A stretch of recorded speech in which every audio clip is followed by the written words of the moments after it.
Salud Materno-Infantil en una de las jornadas que hemos organizado, esta es la tercera jornada, y agradecemos a Mead Johnson el patrocinio y la ayuda que nos ha dado para poder organizarla. Y en este caso, esta noche tenemos de invitado a Fernando Pollack.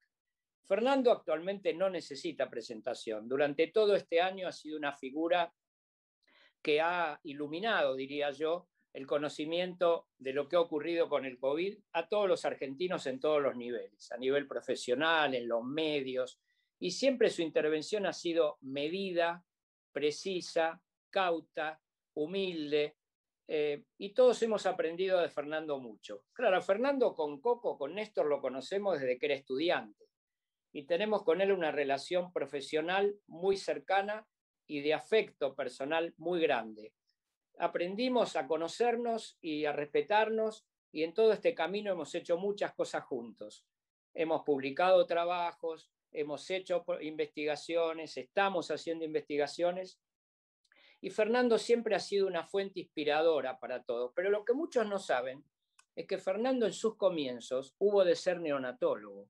Es más, era su decisión original, y con eso empezamos a trabajar juntos en un proyecto de investigación que era medir la saturación de los chicos en el momento del nacimiento, trabajo que hizo después Gonzalo Mariani unos 15 años después, pero que Fernando empezó a hacer hasta que le salió su residencia en Estados Unidos, por lo cual tuvo que dejar el trabajo, inició su carrera, hizo su residencia con Jeffrey Masels, y ahí se dio cuenta que lo de él no era la neonatología. Por suerte para la medicina y para la salud de todos, Fernando se dedicó a las enfermedades infecciosas, y desde entonces ha sido un pionero en todo sentido. Y es una mezcla difícil de encontrar de clínico, investigador básico, investigador clínico y epidemiólogo.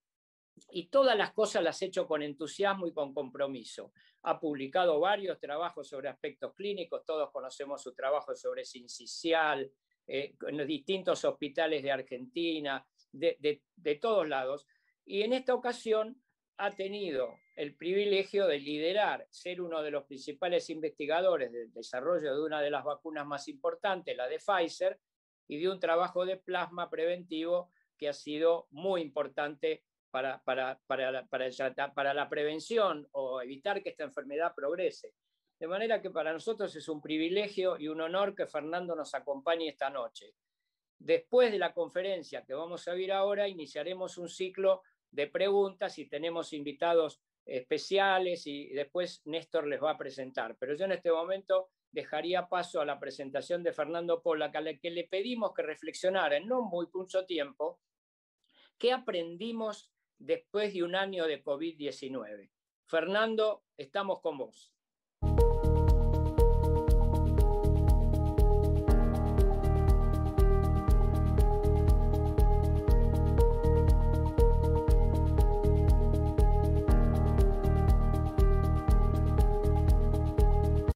Bueno, quería agradecerles por la invitación a hablar aquí en Fundasamín, agradecer particularmente a Luis Prudent y a Coco Bain, que me pidieron que tome unos minutos para charlar qué hemos aprendido en este año de la pandemia, lo cual es bastante difícil porque hemos aprendido tantas cosas distintas que se hace un poco complejo sintetizarlo. Yo decidí hacer 5 puntos que me parece que son interesantes desde la perspectiva de lo que yo normalmente hago. El primero es que creo que entendimos la importancia de los organismos internacionales de salud y de los organismos internacionales políticos, ¿no? Entendimos que una Organización Mundial de la Salud fuerte debe ser una Organización Mundial de la Salud que permita rápidamente identificar estos problemas y que facilite que el país o los países que son el primer foco de una pandemia o de uno de estos tipos de emergencias compartan la información con los demás países lo antes posible y en la forma más abierta posible para que haya soluciones rápido, para que se pueda de alguna manera secuenciar, por ejemplo, el coronavirus como se hizo, y después pasar rápidamente a pensar estrategias de protección como vacunas, como drogas, para que se identifique qué funciona y no funciona a la brevedad y para prepararnos con el ejemplo de otras regiones del mundo para cuando este tipo de maremotos terminan llegando a nuestros países. Pero también los organismos internacionales tienen que ser importantes en el post-pandemia, porque el post-pandemia nos va a permitir reflexionar y reflexionar con mucho cuidado sobre qué tenemos que hacer acerca de las cosas que originaron esta pandemia.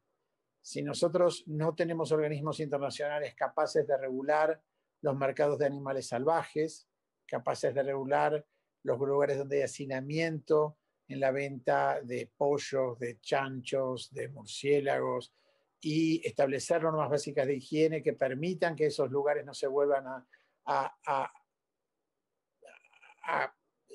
constituir en focos de nuevas emergencias como esta, pues nos vamos a ver ante un aprendizaje que no ocurrió. Evidentemente, todas estas tareas no sabemos si se van a cumplir, y si se cumplen verdaderamente, si las entidades de salud y las entidades políticas están dispuestas a sentarse a pensar cómo evitar que el SARS y el H1N1 y el H5N1, la gripe aviar, y ahora el COVID con el SARS-CoV-2, emerjan siempre de las mismas situaciones, y nosotros continuemos viviendo pasivamente frente a estas situaciones sin buscar soluciones, sin buscar estrategias para que no se repitan, pues habremos perdido la oportunidad de avanzar muchísimo en lo que tiene que ver con la contención de futuros emergencias como la que vivimos hasta ahora. El segundo punto que yo creo que aprendimos en la pandemia, o por lo menos que yo considero importante resaltar de los aprendizajes de la pandemia, es la importancia que tienen que tener para los institutos nacionales de salud en los países las consultas con los expertos. Los ministros de salud en el mundo no están obligados, y de hecho no deben, conocer todas las respuestas de cada uno de los problemas que se les pueden presentar. Esa es una visión muy antigua de lo que es un ministerio de salud, esa es una visión muy antigua de lo que es la salud pública, y en última instancia la excelencia en esas cuestiones radica en poder convocar una variedad de expertos que no necesariamente tienen que ser nacionales, sino que al contrario deben ser plurinacionales, para poder ofrecer soluciones, interpretaciones de los datos que permitan tomar las decisiones más inteligentes con toda la información a mano. Esto es un tema que también desde el lado de nuestro país y en Argentina urge empezar a preguntarse si no es hora de constituir una especie de Mercosur, una alianza sudamericana mínimamente, de expertos para proveer referencias y para proveer interpretaciones de los datos a quienes tienen que tomar la última decisión en términos políticos y en términos sanitarios, no solo en el contexto de la pandemia, sino en el contexto de todas las emergencias que vivimos nosotros como país o como países. No veo ninguna lógica en que haya un brasilero experto en una enfermedad que no sea convocado a formar parte de un grupo argentino de consultores, ni un uruguayo, ni un peruano, ni un colombiano, y por qué no constituir grupos multinacionales al modelo de la Unión Europea para paliar lo que es la escasez de expertos que tenemos todos nuestros países en cada una de nuestras disciplinas, porque no somos tanta gente y no tenemos el nivel de desarrollo de los países centrales. Entonces esto es una cosa que yo creo es un aprendizaje que sería bueno que la sociedad haga a partir de lo que nos pasó, y que también, ¿por qué no?, considere la oportunidad de crear condiciones atractivas para que expertos de los países centrales participen de estas recomendaciones. Nosotros en nuestro trabajo somos frecuentemente convocados a evaluar las políticas de salud o los programas o las aplicaciones de subsidios de salud de Holanda, de Dinamarca, de Australia, de Inglaterra, de Estados Unidos, y lo mismo debe hacerse en el otro sentido. Hay que tener una mirada moderna, una mirada integrada del mundo, y a partir de eso vamos a estar todos mucho más seguros, y particularmente aquellos que nos podemos beneficiar de esto que pasó también en la pandemia, que es el aumento en la conectividad, en el contacto con personas que están lejísimos geográficamente y que aparecen inmediatamente en la pantalla, y pueden entonces saltar esa brecha de 5.000 kilómetros, 10.000 kilómetros y proveer opiniones para mejorar la salud de nosotros los argentinos y de todos los sudamericanos en general. El tercer punto que yo creo que es una enseñanza interesante de la pandemia es lo vano del voluntarismo. Al final, de alguna manera, aquellas estrategias contra el virus que no se basaban en datos biológicos robustos se derrumbaron. Se derrumbaron las experiencias con antibióticos tempranas que básicamente casi apelando a una cosa casi religiosa, proclamaban la utilidad de la hidroxicloroquina, de la citromicina, de los antivirales contra el HIV. Ahora ha habido algunos datos en esa misma línea con la ivermectina. Es decir, las soluciones azarosas, fáciles, el eterno propóleo de la medicina, por ser fácil, no es eficaz. En realidad las cosas pueden ser fáciles cuando atrás hay un conocimiento sofisticado de los mecanismos de enfermedad que hacen que uno elija una intervención fácil. Es decir, si uno elige que un chico chiquito, menor de 1 año, viva en un ambiente con exposición a animales domésticos o en una granja y con eso esté intentando bajar la incidencia de alergias y asma en ese chico vía la hipótesis de la higiene, se entiende perfectamente que una solución que a los ojos de cualquiera parecería como bastante sencilla, tiene atrás un entendimiento complejo de un mecanismo biológico. En cambio, las decisiones a la marchanta, como es el caso de la hidroxicloroquina, yo creo que es paradigmático de esto, no hacen más que hacerle perder tiempo a los médicos, a los pacientes y distraerlos de buscar soluciones reales que evidentemente son urgentes y necesarias. Lamentablemente, una de las cosas que sucedió en la pandemia y que también hemos aprendido es que por primera vez, por lo menos desde que yo tengo noción, la prensa ha acosado a los científicos para dar información y no es que los científicos hemos acosado a la prensa para que por favor nos presten 5 minutos de atención. Y esto ha llevado obviamente a una sobreoferta de medios de comunicación y de difusión y a un atractivo porque presentimientos o resultados parciales se vuelvan para la gente hechos concretos que nunca terminan funcionando porque a la biología le importa muy poco la necesidad de difusión, le importa muy poco la ideología, le importa muy poco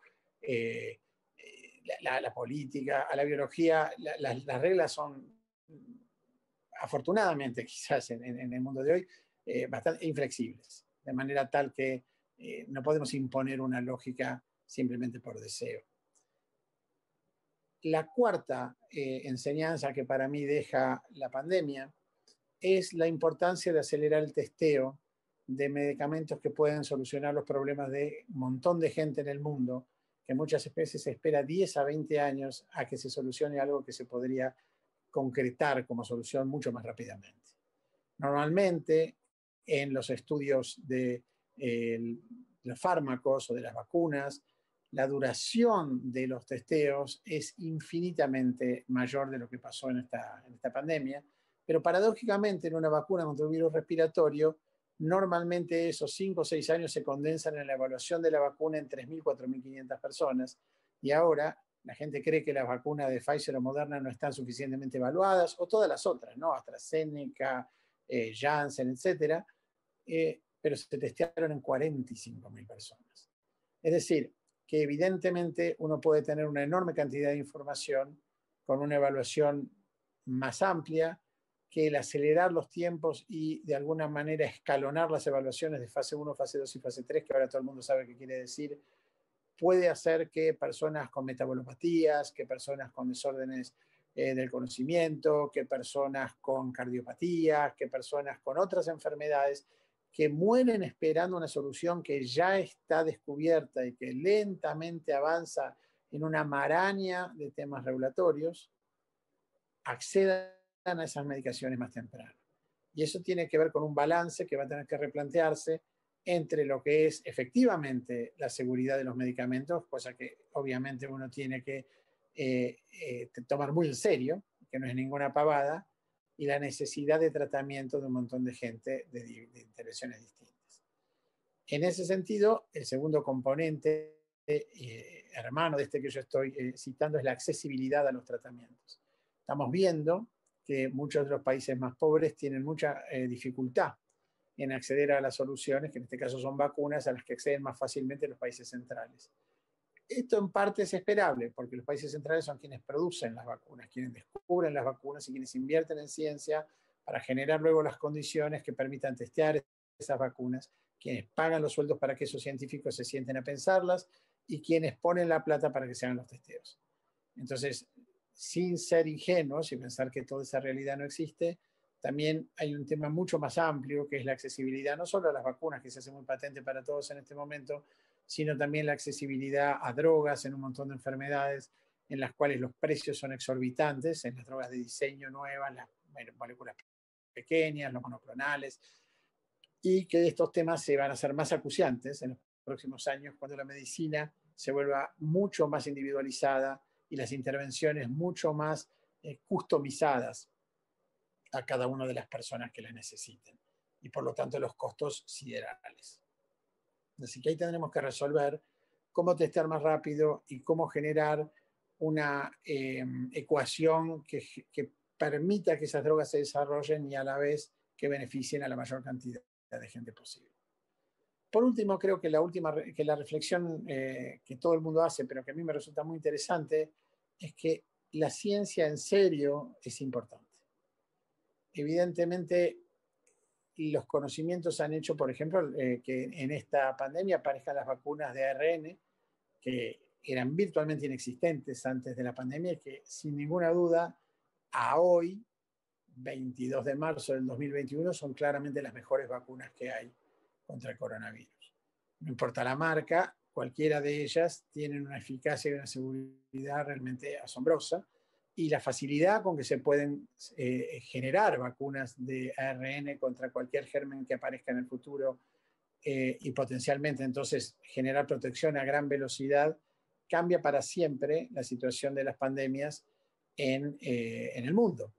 Cosa que también sucedió en la pandemia de gripe del 2009, cuando en ausencia de huevos embrionados, que era lo necesario para generar vacunas contra gripe, muchas de las compañías se pusieron a sintetizar proteínas con otros mecanismos, que son los que hacen que hoy tengamos virus-like particles, los VLPs, que tengamos vacunas como la de Novavax, que son vacunas que generan una enorme cantidad de anticuerpos con mecanismos de síntesis independientes de, por ejemplo, huevos, que son los necesarios para la gripe y que atrasaban la respuesta a la pandemia en nuestra última pandemia anterior, ¿no? Que fue esta del 2009-2010. Ahora aparece este mecanismo nuevo tan sencillo aparentemente y a la vez tan funcional y tan prometedor para el futuro de las vacunas y de terapéuticas, que es un salto cuantitativo y cualitativo que da la ciencia como respuesta frente a la pandemia, teniendo vacunas al año de la erupción del coronavirus. Y ahí se da una paradoja notable, que es un llamado de atención para nosotros. Estados Unidos probablemente haya sido uno de los países que hasta hace muy poquito, quizás el peor, con Brasil, en el manejo de salud pública en la pandemia.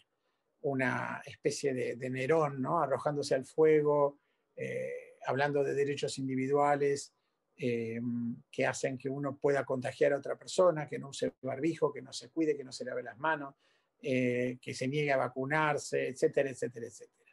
Entonces, todos vimos eso, todos conocemos en Estados Unidos las cifras de mortalidad, que son cifras altísimas comparadas con las cifras de otros países.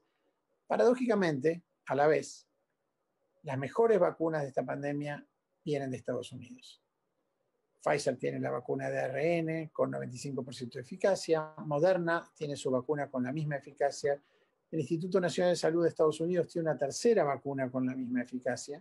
Y ahora tenemos una vacuna alemana que está avanzando en estudios que probablemente anden más o menos en números similares si la biología respeta las reglas que uno espera. Pero en última instancia estamos viendo que todas estas y algunas en la Unión Europea, en la segunda línea, ¿no? Janssen, AstraZeneca, van constituyendo un pequeño ranking de lo que es la calidad de la respuesta, un ranking que va a ser muy importante cuando vengan las cepas nuevas de coronavirus y llegan a nosotros, que todo indica que deberían llegar, y que además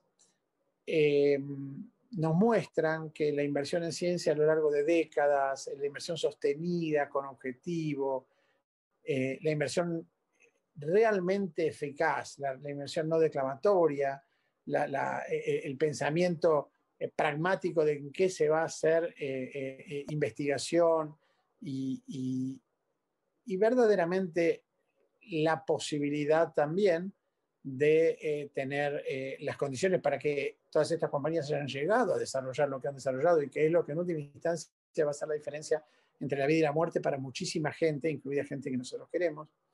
Es algo en lo que nosotros tenemos que prestar mucha atención. Y como somos un país chiquito y no somos un país del tamaño de estos que pueden emprender esos viajes a lo Cristóbal Colón, quizás otra vez resaltan la idea de que nos tenemos que entender como un país más grande y tenemos que trabajar con los chilenos y con los uruguayos y con los brasileros y con los demás vecinos para generar condiciones que hagan que los mejores de nuestros científicos y los científicos de los países vecinos se dediquen a los temas que están en el horizonte como problemas para nosotros a futuro.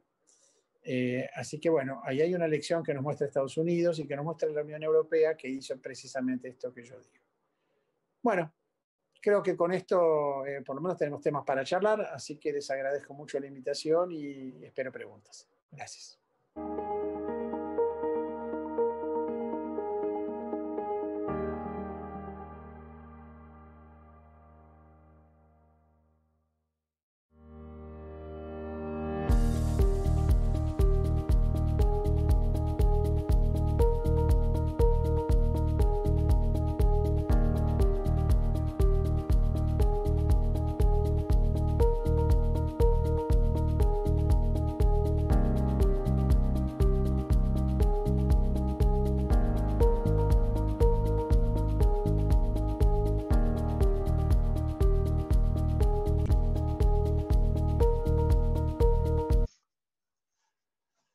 Muchas gracias, Fernando. Has resumido en 20 minutos un año de enseñanza. Es un récord eso. Así que, pero has dejado también picando muchas cosas. Yo le paso la palabra a Coco, a Néstor Vain, para que te pregunte o haga algún comentario y sigamos con esto dándole... Hay mucho interés, vas a tener numerosas preguntas, así que bueno, acá ponemos la pelota en juego.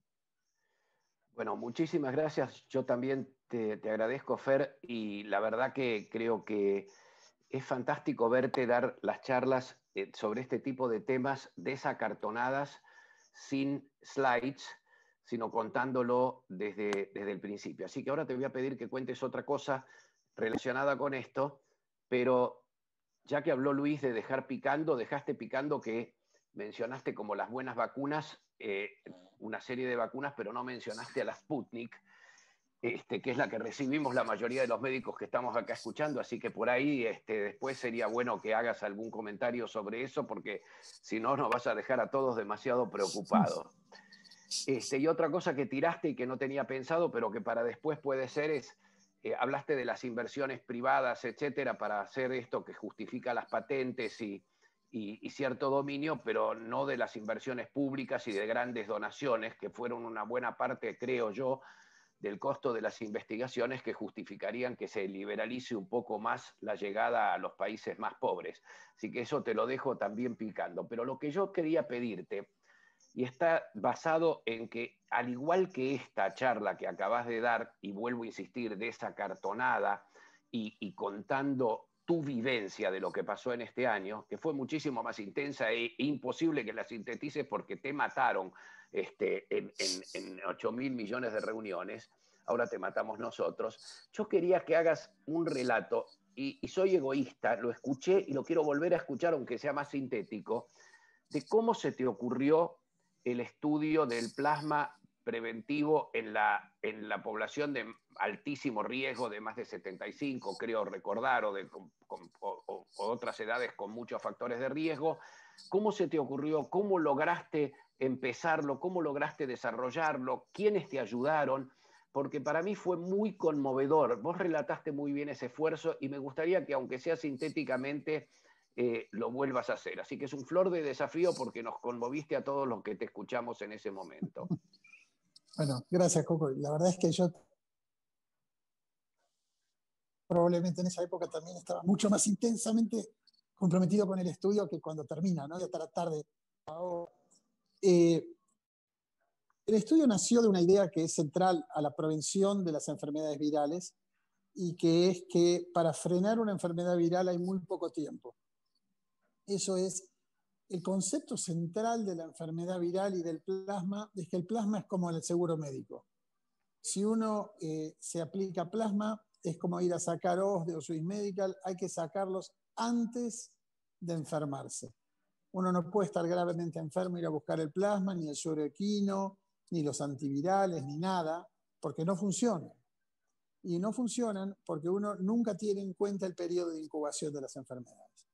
Entonces, en este caso pensás que hay 5 días de incubación del coronavirus y decidimos administrar plasma, por ejemplo, un día 7, a posteriori, como hicieron muchos estudios, estás hablando de 12 días después de que el paciente se infectó.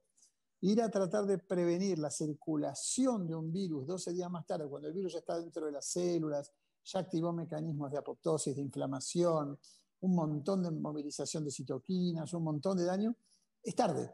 Ya no hay nada para hacer. Lo que hay que hacer es que hay que calmar las aguas y por eso funciona el corticoide ahí. Entonces, para mí ya en un principio la idea era prevenir. Y cuando se nos ocurrió la idea de prevenir, lo primero que se me ocurrió fue hacer un estudio muy distinto al que terminamos haciendo, y la idea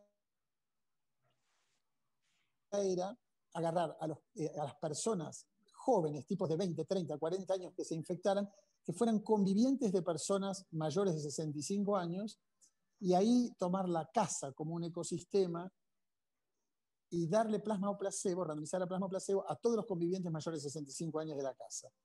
Yo creo que ese estudio hubiera sido el más exitoso porque tomaba la situación apenas durante ya sea la incubación o mismo tipos que no se habían infectado. Estaba actuando casi como una vacuna el plasma, ¿no?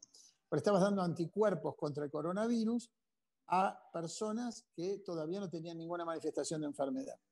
El problema que pasó ahí fue que la Fundación Gates tenía dudas de si esa estrategia iba a ser extrapolable a países en vías de desarrollo, sobre todo países muy pobres, que es donde ellos tienen puesto el foco. Entonces, lo que me decían es, sí, esa idea está bárbara, pero mira si vamos a encontrar tipos de 25 años infectados en el medio del África. Tenemos que ir sobre los enfermos. Entonces, ahí decidimos hacer como un compromiso. Lo charlé mucho en esa época con Romy Lipster. Yo dudaba de que eso... Yo creo que estábamos al borde del precipicio, porque había 3 días de margen, ¿no? Más o menos, decía, bueno, día 8 compramos, entonces vamos a estirar, yo dije, vamos a estirar 48 horas, y vamos a decir que un paciente puede tener hasta 48 horas de síntomas para ser tratado con plasma o placebo. Y ahí me fui a lo de mi papá, y bueno, lo conocés, mucha gente lo conoce, mi viejo pediatra, 60 años de pediatría, y le dije, che, pa, estoy pensando en esto, y él me empezó a contar cuando él era mucho más joven de lo que yo soy hoy, y trataba a los pacientes con sarampión durante el periodo de incubación con gamaglobulina antisarampionosa. Y él me decía que aún llegando al día 8 con la gama antisarampionosa, conseguían atenuar marcadamente la enfermedad. Entonces, bueno, charlamos toda una tarde de eso, y yo salí y dije, bueno, lo vamos a hacer. Llamé a la gente de Gates y le dije, creo que podemos hacerlo hasta el día 2 de enfermedad, y ahí nos volvimos a sentar y nos dimos cuenta que nadie aparece y tiene diagnóstico en 2 días, como cosa práctica, porque ¿qué pasa? Te empezás a sentir mal y empiezas, uy, no tomé la hormona tiroidea, estoy muy caído, ayer me acosté tarde, nadie quiere tener coronavirus. Entonces uno empieza negando y franelea 1 o 2 días hasta que finalmente acepta que tiene que hacer algo e ir al médico. Y ahí necesitas hacer el diagnóstico. Entonces aparecía la dificultad de cómo hacer el diagnóstico y lo teníamos que hacer rápido. Nosotros hace mucho tiempo trabajamos con Hospital Militar y nos pusimos a pensar, bueno, ¿cómo resolvemos el problema? Hacer este diagnóstico rápidamente para poder tener los tipos en 72 horas listos para tratar. Teníamos que llegar a las casas con algún carrito a cualquier lugar de capital o conurbano, estaba todo Swiss Medical, OSDE, todo el gobierno de la provincia de Buenos Aires, el Anchorena, ya no sé, el Fino Quieto, el Centro Gallego, el PAMI, era un mar de gente infinito. Teníamos que ir a buscar a todos los mayores de 65, teníamos que hacer llegar un médico para que los hisope, para mí las convenza. La gente no quería muchas veces hisoparse. Teníamos que convencer de hisoparse, tenemos que volver el hisopo al hospital militar y tenemos que tener el resultado en 4 horas. Tenemos que poder darle el resultado a la familia y volver al lugar y ofrecerles que los íbamos a llevar al hospital para enrolarlos en el estudio. No pasó de todo. Nos asaltaron, nos sacaron a punta de pistola en zonas del conurbano. Dejamos de circular en un momento después de las 8 de la noche por González Catán, pues se ponía pesado, ¿no? Entonces teníamos que tener cuidado con la gente de las ambulancias, teníamos todo un sistema armado que nos dio Swiss Medical, nos dio ECO de Swiss Medical, que era fenomenal, que iba a todos lados. Teníamos después otros carritos que no eran de Swiss Medical, que eran de Fundación Hematológica Sarmiento, y ellos iban, después de que dejábamos al paciente en el hospital y lo revisábamos y el tipo aceptaba o la mujer aceptaba participar, lo aleatorizábamos en el hospital militar con el IEX y salía un carrito de la Fundación Hematológica Sarmiento, había 2, que circulaban por todo capital y conurbano haciendo las administraciones de plasma placebo. Entonces tenían que agarrar la bolsa correcta, que era una bolsa que salía por sorteo, colgarla ahí, era un despelote infernal. Y teníamos que terminar eso antes de las 72 horas. Con lo cual, mientras tanto, nosotros estábamos todos al teléfono todo el tiempo. Vivíamos al teléfono a las 2 de la mañana. En un hospital se había quedado dormido el médico de guardia. Teníamos 4 ambulancias en la puerta con 4 viejitos que no podían entrar. Teníamos que llegar antes de las 8 de la noche a González Catán y había un embotellamiento y se nos vencía el tiempo para tratar el paciente. Todos los días era así. Fue meses y meses así. Después, en esa época, hoy el plasma es un tratamiento que puede ser ambulatorio. Ahí no podía ser ambulatorio porque todavía no se sabía, que era bastante seguro administrar plasma. Entonces, lo que pasaba es que internábamos a los pacientes y los pacientes quedaban incomunicados de la familia, obviamente, porque estábamos en plena pandemia y quedaban adentro y la familia no podía entrar.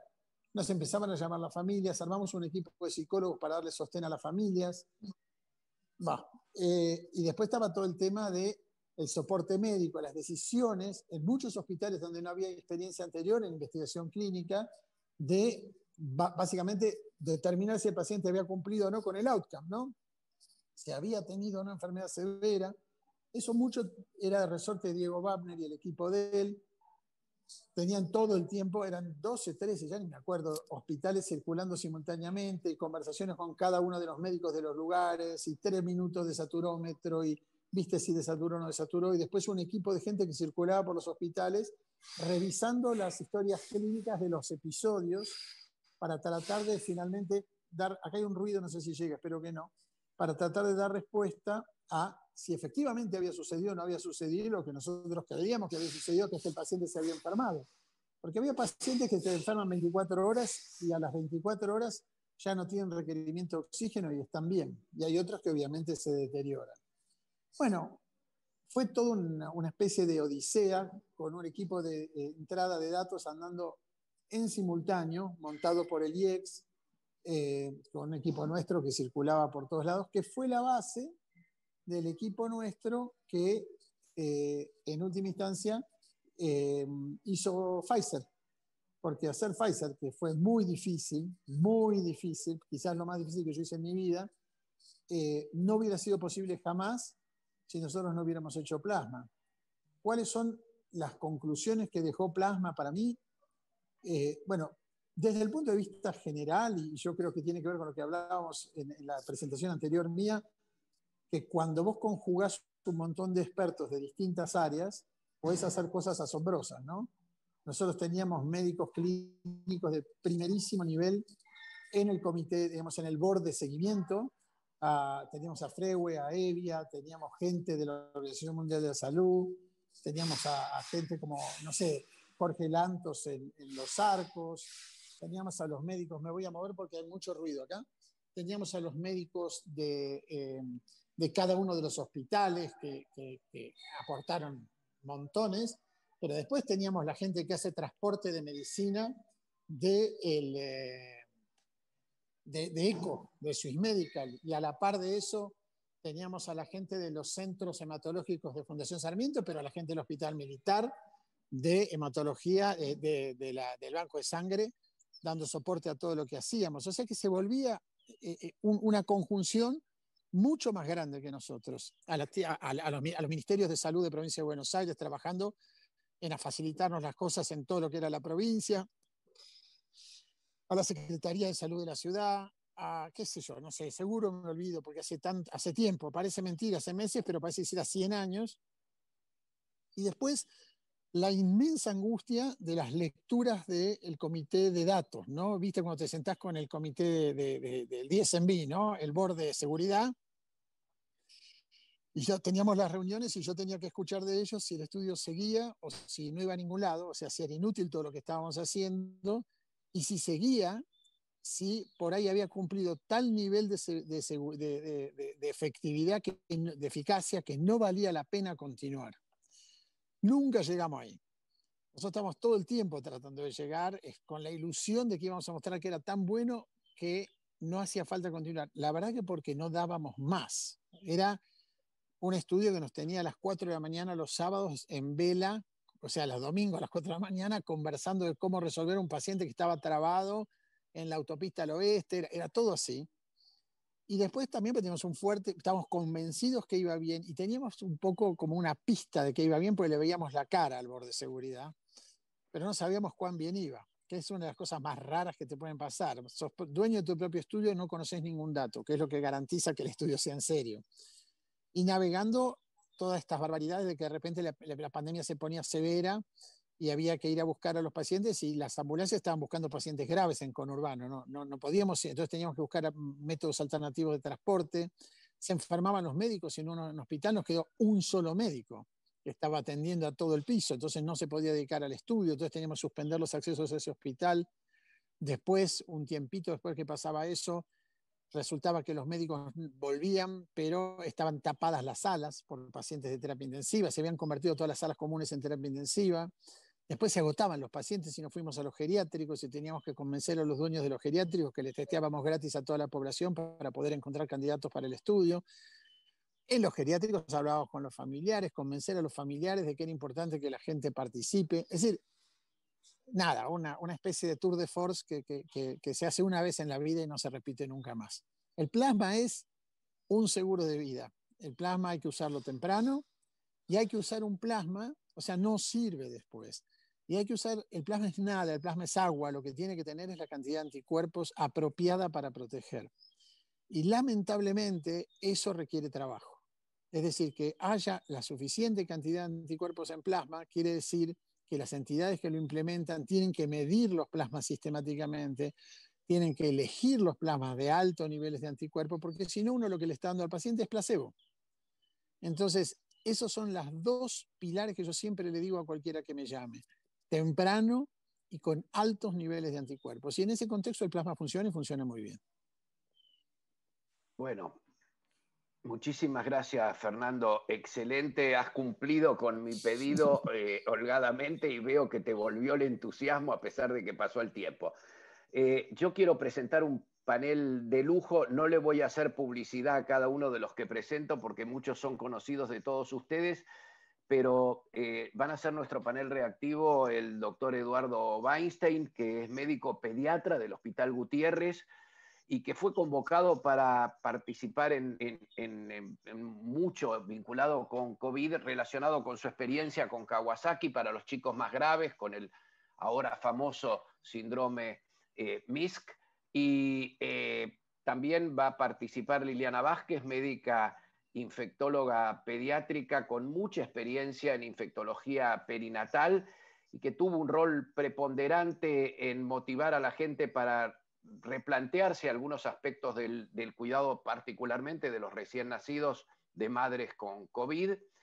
Y Gastón Hoffman, en la actualidad, médico que se entrenó en los Estados Unidos, había trabajado antes de irse con nosotros en Fundasamín y en el Sanatorio de la Trinidad, luego se entrenó en Estados Unidos y desarrolló su formación como neonatólogo y en la actualidad está en la Universidad de Oklahoma y él está trabajando junto a Fernando y a nosotros en un estudio de transmisión vertical de COVID, que seguramente después, si da el tiempo, nos hará algún comentario. Entonces, la idea, Eduardo, si querés vos preguntar o comentar algo brevemente para que Fernando también tenga participación y después los otros dos en el orden que los presenté automáticamente se hacen cargo de hablar. Y después de eso quiero aclarar, vamos a contestar las preguntas que nos vayan llegando. La gente que nos está escuchando sabe que tiene un globito en la pantalla abajo con el cual puede hacer preguntas y si ponen su nombre completo o su correo electrónico,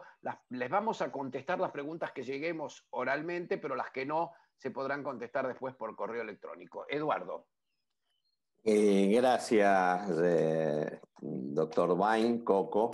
Un gusto participar y muy emocionante todo lo que contó Fernando, que es la vivencia de lo que nos ha pasado. Un pequeño comentario, en abril de este año empezó a circular entre todo el ambiente pediátrico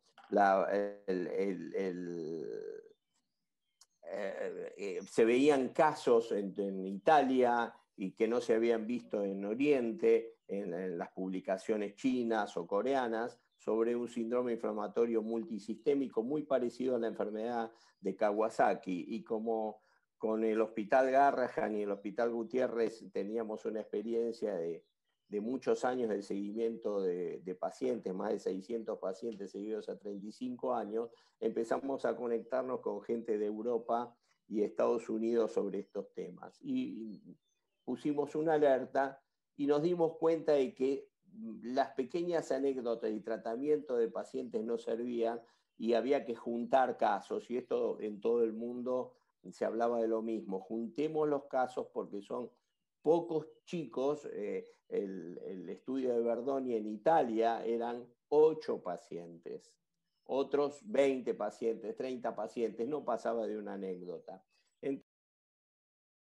Entonces desarrollamos un trabajo que nos costó bastante, no teníamos conflicto de intereses porque no teníamos intereses, o sea, entre el Hospital Garrahan, Gutiérrez, Elizalde, Sor María Ludovica, no quiero olvidarme de ninguno, el Hospital del Cruce de Varela, el Hospital Noti de Mendoza, el Sanatorio de la Trinidad de Quilmes, la Clínica del Niño de Quilmes, el Hospital de Vicente López, y fuimos juntando casos desde abril hasta ahora con un protocolo y empezamos a ver la disparidad sobre los diagnósticos y tratamientos de estos chicos. Bueno, prácticamente al día de hoy tenemos más de 140 casos relevados y le podemos decir que más o menos lo que ha pasado en Argentina ha pasado en todo el mundo. Son chicos que se parecen a la enfermedad de Kawasaki, pero no la enfermedad de Kawasaki clásica,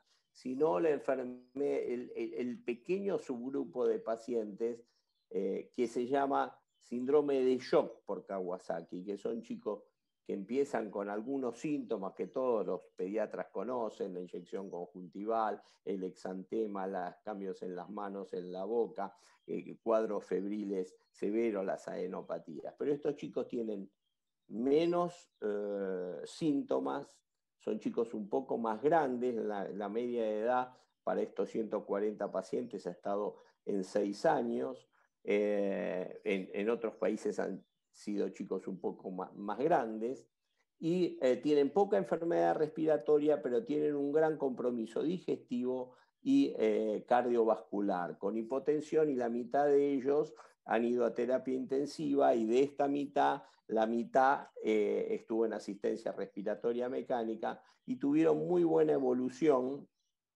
con el tratamiento que se utilizaba de la enfermedad de shock por Kawasaki, que es gamma globulina endovenosa, el uso de corticoides en dosis en pulsoterapia o en pequeñas dosis, y hemos aprendido de que los tratamientos pueden variar. Y en general tienen muy buena evolución con muy baja mortalidad, y el porcentaje de chicos afectados con el COVID total es entre el 1 y el 2%, no más de eso. Eso demuestra que hay una predisposición genética, y es notable que esto afecta a occidentales, que no ha sido descrito en los chinos, y eso es por una variable genética que todavía no, y va a ser un estudio muy interesante saber cuáles son los patrones genéticos que diferencian esto, porque en realidad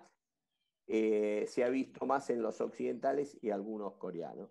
Bueno, hemos aprendido, nos hemos juntado y tenemos más dudas que respuestas sobre qué va a pasar con estos chicos que han tenido este síndrome inflamatorio multisistémico con el seguimiento. En general se ha visto hasta ahora que con la variante que hemos tenido, no sabemos con las nuevas variantes, los chicos que se han mejorado, que han tenido miocarditis, probablemente no tengan secuelas a largo plazo y no tengan secuelas coronarias que también han tenido estos pacientes en el 20% de los casos. Bueno, hay muchos datos para hablar, pero lo que quería decir, igual que lo que dijo Fernando, fue un trabajo de unión de muchas reuniones bibliográficas, de mucha lectura crítica de la bibliografía, hacer nuestra propia experiencia y seguir adelante con lo mismo, porque ahora hay nuevas variantes. Y en esto una pregunta que le hacíamos antes en off. Fernando, ¿cuándo crees que va a terminar esta pandemia? Porque tenemos variantes muy cercanas en Brasil, tenemos las variantes europeas, lo más cercano a nosotros es Brasil, y no sabemos qué comportamiento va a hacer allí. Y si crees, como te preguntábamos antes, si crees que el mundo ha subestimado un poco la pandemia y estamos ahora con esta dispersión en cuanto a la prevención y los tratamientos, tanto de plasma como de vacunas, y los países más limitados tenemos poco acceso a la vacunación para contener esto que probablemente siga adelante. A ver, sí, yo primero que nada creo que sí, que el mundo ha... primero estoy de acuerdo con lo que vos dijiste sobre evidentemente el poder de un grupo de expertos de distintos lugares, multidisciplinario, trabajando juntos. Si no, tendríamos todos 3 casos y sería pura anécdota en el bar del hospital. Así que esto es lo que hace que se generen datos para trabajar, ¿no? Y ese es un aprendizaje que es muy importante, que otros países ya lo han hecho y que la Argentina lo hace ahora, me parece que es una construcción hacia adelante. Ha pasado también en muchos estudios, ¿no? En el estudio del italiano, en el estudio de Soroquino, en esfuerzos de diagnóstico, en muchos lugares. La verdad que eso es sin duda muy bueno. Respecto de que la pandemia se subestimó, yo creo que pasaron 2 cosas graves. Una, se subestimó, lo cual ahora es fácil decir para nosotros porque nadie sabía qué iba a pasar, pero cuando yo lo miro ahora, digo, qué tarado, cómo no me di cuenta, porque muchas de las cosas estaban inscritas en la biología de los virus respiratorios. Y es lo que yo hago todos los días. Entonces, suponer que después de la primera ola, la cadena de inmunidad comunitaria, digamos, de inmunidad colectiva, iba a sacar el virus de circulación, era un deseo, era casi imposible de imaginar. Y creo que a la vez, yo creo que esto es como el cowboy que va ahí al duelo y tiene 5 balas en la cartuchera y se gasta las 5 en el primer tiroteo, ¿no? Yo creo que en buena parte del mundo, Argentina incluida, eso sucedió. Entonces hay un montón de herramientas que pueden ser útiles usadas en forma estratégica, que dado que esto fue mucho más largo de lo que todo el mundo esperaba, mucho más difícil de lo que todo el mundo esperaba, están gastadas y que va a ser imposible volverlas a utilizar de la manera que se utilizaron en un principio. También aprendimos, no sé si yo lo dije porque no me acuerdo, pero que ninguna de estas estrategias solucionaba el problema, ¿no? Uruguay enfrenta más tarde lo que Argentina enfrentó más temprano.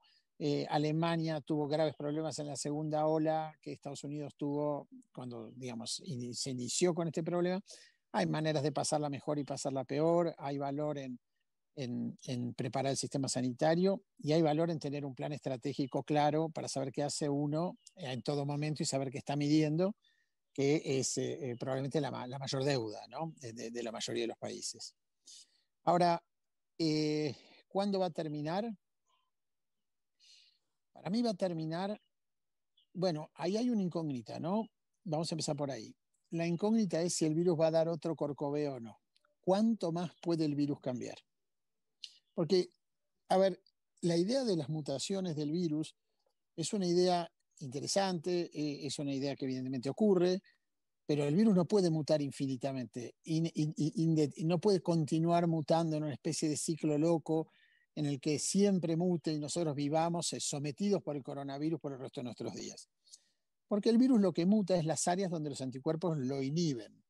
¿Y qué bloquea el anticuerpo? El anticuerpo bloquea que el virus se una al receptor celular en el ser humano. Es decir, el virus tiene una llave para abrir una cerradura y el anticuerpo es una especie de plastilina que se le pega a la llave y no lo deja entrar en la cerradura. Entonces, la tarea del virus es disimular la llave para que del virus es disimular la llave para que el sistema inmune no se dé cuenta que pasa al lado de él una llave y poder entrar a la cerradura y continuar infectando. Cuando la llave deja de parecerse mucho a una llave, no abre la cerradura. Entonces, hay muy poquitas mutaciones que un virus puede hacer para continuar causando problemas. Estos virus tienen algunas cosas raras, son capaces de insertarse pedazos de ARN, algunas cosas medias raras que no han ocurrido, pero que teóricamente podrían ocurrir. Es cierto que hay otros coronavirus conviviendo con nosotros, coexistiendo con nosotros, 3 de ellos hace un montón de tiempo, y eso tampoco ha ocurrido en nosotros, así que no da para pensar que este vaya a ser el primero que lo haga. Uno quisiera creer que no. Si eso no sucediese, lo que vamos a enfrentar probablemente son las cepas que vos decías, la inglesa, la cepa de Manaus, la cepa brasilera y la cepa sudafricana, que en realidad no son ni la inglesa, ni la sudafricana, ni la brasilera, son las mutaciones a las que emigra el virus cuando tiene la oportunidad de cometer muchos errores en su copiado. El virus tiene una fotocopiadora que usa para multiplicarse, y esa fotocopiadora en los virus de ARN comete errores una y otra vez. La mayoría de los errores destruyen al virus, porque como yo te decía, si la llave cambia mucho, sonó el virus, no puede seguir. Alguno que otro error en este millón de errores le confiere una ventaja. Y está claro que hay la posibilidad de tener una mutación, como es la brasilera, que le confiere una pequeña ventaja que lo hace multiplicarse más rápido, que es lo que se multiplica el virus común al que estamos acostumbrados en la Argentina. Y hay una segunda mutación agregada a la brasilera, que tiene el virus sudafricano, que ya lo hace un poquitito más, más salvajón, ¿no? Al virus, particularmente en 2 sentidos. En el sentido que se multiplica más rápido, tal cual el otro, todos comparten una mutación, pero también potencialmente que al ser más rápido en multiplicarse, cause más problemas en la población. A mí no me preocupa tanto eso, como el hecho de que esta mutación sudafricana en particular sí le permite al virus en algunos casos eludir algunos anticuerpos, no todos. Y ahí radica el fin de la pandemia. Nosotros tenemos en este momento 3 modelos de vacunas disponibles en el mundo. Una son las vacunas de ARN, que son en Pfizer, Moderna. Hay una ahora en testeo en Argentina que se llama CureVac, y hay una del Instituto Nacional de Salud de Estados Unidos, y hay una china que no está disponible, pero que sé que existe. O sea, hay 5 en total. 2 circulando en el mundo mucho, que son Pfizer y Moderna. Pfizer por todo el mundo, Moderna más en Estados Unidos y Europa, creo. No sé muy bien hasta dónde está en Inglaterra, etcétera. Pero es una vacuna que se hizo con fondos del gobierno de Estados Unidos, entonces obviamente está mucho más confinada a Estados Unidos porque hay restricciones de contrato. Después tenemos una segunda categoría de vacunas, que son las vacunas que usan un caballo de Troya para entrar al cuerpo, es decir, el coronavirus entra disfrazado de otro virus, de adenovirus. Y esas son adenovirus de chimpancé, eso es AstraZeneca, acá, que es una vacuna que yo creo que colecciona problemas, no por el diseño de la vacuna, sino por lo que está sucediendo con los datos de la vacuna. La vacuna no parece ser una mala vacuna en absoluto, pero lamentablemente cada vez hay otro problema. Acabo de ver hace 20 minutos una noticia de que el gobierno federal de Estados Unidos dijo que le engañaron en los efectos adversos de la vacuna AstraZeneca. Así que evidentemente, si eso es cierto, eso es el New York Times, no es que me llegó en un meme. Si eso es cierto, no sé a dónde va a continuar esa situación. La vacuna de Johnson Johnson, Janssen, que hace una decisión estratégica de dar una única dosis porque el territorio de esas vacunas ya estaba cubierto por AstraZeneca y porque Pfizer y Moderna estaban cubriendo una buena parte también. Pfizer hace una decisión de dar las dosis separadas 21 días porque Moderna estaba en 28 días y entonces le acortaba una semana la carrera. Pfizer podía terminar una semana antes que Moderna. Ese es el motivo por qué Pfizer se da en una semana menos. Y después Sputnik, que tiene la misma idea que AstraZeneca y que Janssen, pero que usa dos adenos humanos, uno en secuencia del otro para que el primero no genere inmunidad neutralizante del segundo. Si no, el segundo caballo de Troya no entraría al cuerpo. El tercer grupo de vacunas son las vacunas no replicantes, es decir, que en vez de llevar un mensaje de adenovirus al cuerpo, de coronavirus al cuerpo para que el cuerpo lo multiplique, es decir, de alguna manera imitar una infección viral, ya sea las de ARN o las de vector, que son las de adeno, las vacunas no replicantes son vacunas que preparan la proteína contra la que hay que desarrollar defensas en el laboratorio. Novavax tiene una plataforma para hacer eso. Vacunas chinas recombinantes tienen otra plataforma para hacer eso. Se vienen algunas vacunas que son imitaciones de las partículas virales muy parecidas a las de papiloma, que me parece que pueden llegar a andar muy bien, que también hacen eso. Y hay otras vacunas chinas que inactivan el virus, directamente lo agarran y le dan un mazazo, ¿no? Y lo duermen con formaldehído. Entonces, en estos tres grupos hay claramente una distinción de categoría de respuesta. Las mejores vacunas en términos hoy de lo que uno ve en la respuesta protectora son las vacunas de ARN. Si uno le pone un número, el número no es arbitrario, es el número que tienen en los reportes del New England Journal of Medicine estas dos vacunas. Pfizer tiene un número alrededor de 210 y Moderna tiene un número que oscila entre 250 y 400. Esa es la cantidad de anticuerpos neutralizantes que producen estas vacunas por centímetro cúbico. Si uno mira el rendimiento de AstraZeneca, AstraZeneca reporta en el Lancet 100 unidades de neutralizantes. Yo no entiendo el de Janssen, la verdad que lo veo y no termino de entender qué dice. Cuando veo a Sputnik, Sputnik reporta 40 de anticuerpos neutralizantes. Entonces ahí está más o menos la escalita, ¿no?, de lo que tenemos que mirar. Como las vacunas recombinantes, que son las chinas y la de Novavax, utilizan un sistema francamente distinto de protección, lo que sucede es que a partir de ese mecanismo distinto de protección son muy difíciles de evaluar de la misma manera que las otras. Entonces es difícil ponerlas en la misma comparación. Son manzanas y naranjas. Probablemente se parezcan más a Sputnik en muchos sentidos o a ¿cómo se llama? O Astra que a Pfizer y Moderna, pero Novavax, por ejemplo, es una vacuna que hace mucho más anticuerpos que Pfizer y Moderna. Lo que pasa son anticuerpos de menor calidad, pero muchos, y eso también es bueno. Entonces, dicho todo esto, la buena noticia es que el coronavirus requiere menos de 40 anticuerpos para neutralizantes por centímetro cúbico para ser inhibido. Probablemente requiere menos de 8. Lo que quiere decir que cualquiera de estas vacunas alcanza y sobra. Uno, cuando va a la verdulería, se compra, no sé, medio kilo de cerezas. Si se compra 14 kilos de cerezas, no se los va a comer todos. Entonces hay un excedente que no tiene que ver con la seguridad de ninguno de nosotros. La pregunta es cuál va a ser ese número mágico en las nuevas cepas. Porque sabemos que para las nuevas cepas, Pfizer ya no está en 200, está mucho más cerca de 100. Moderna ya no está en 250 a 400, está mucho más cerca de 100. Y AstraZeneca no está en ningún lado.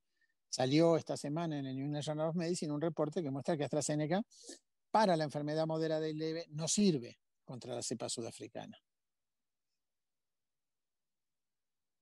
Bueno, ya se me ven oscuras porque se puso muy oscuro el lugar. Les pido disculpas. Bueno, dicho esto, y van a tener que esperar un poquito que yo llegue a un lugar con más luz porque acá me tengo que acercar a otro lado, pero mientras les voy contando, la expectativa es qué va a suceder en la enfermedad grave. Si uno dice la enfermedad leve, yo casi podría predecir o apostar a que va a tener mucha dificultad Sputnik de prevenir la enfermedad leve.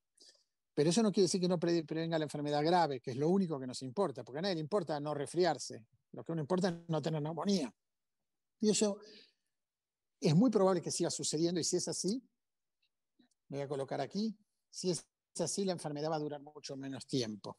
Si no es así, entramos a un baile nuevo que que esperar para ver cuándo va a terminar. Yo diría que esa es la síntesis de a dónde estamos hoy. Pero lo que tiene que entender la Argentina es que hacia adelante es importante pensar en estas preguntas que yo planteaba. ¿Qué grado de protección tenemos a largo plazo con las cepas que están viniendo? ¿Y qué grado de protección tenemos contra la enfermedad severa? Va a ser muy difícil saberlo en un estudio clínico porque no alcanzan los pacientes. Tendríamos que hacer estudios de 400.000 personas. Nunca se van a hacer. Entonces vamos a tener que estar en campo evaluando esto para ver si tenemos que ser más agresivos con las vacunas, si tenemos que hacer otras vacunaciones, o si estamos bien y podemos simplemente recorrer esto. Estamos bien, yo digo, cuando vacunemos a todos los médicos y a todos los pacientes de riesgo, porque esta es una enfermedad que en los países donde la expectativa de vida es menos de 50 años no existe. Esta enfermedad importa cuando uno es grande como nosotros, entonces ahí es donde se juega verdaderamente el partido, ¿no? Bueno, muchísimas gracias, Fer. Ya me asustaste, me parece que me voy a dar la tercera dosis en cualquier momento, así tengo más anticuerpos. Liliana, por favor, si querés hacer algún comentario breve o pregunta para Fer. Sí. Fernando, cuando vos hablabas de títulos de anticuerpos, muchas veces lo que llamamos esos GMT, el título medio geométrico que tienen algunas vacunas, que desencadenan algunas vacunas, tienen que ver con la caída de anticuerpos. Y una cosa que nos preguntamos es si nos vamos a tener que revacunar cada año, si quizás con algunas vacunas esta protección en anticuerpos dure más que con otras, y también cuál podría ser el rol de las vacunas como profilaxis post-exposición, o en quien tuvo infección previa o en quien ya ha pasado determinado tiempo después de vacunarse.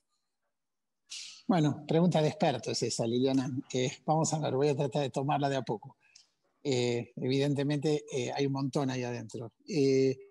Bueno, lo primero es absolutamente. Lo que Liliana dice es la verdadera respuesta a lo que yo traté de explicar al principio.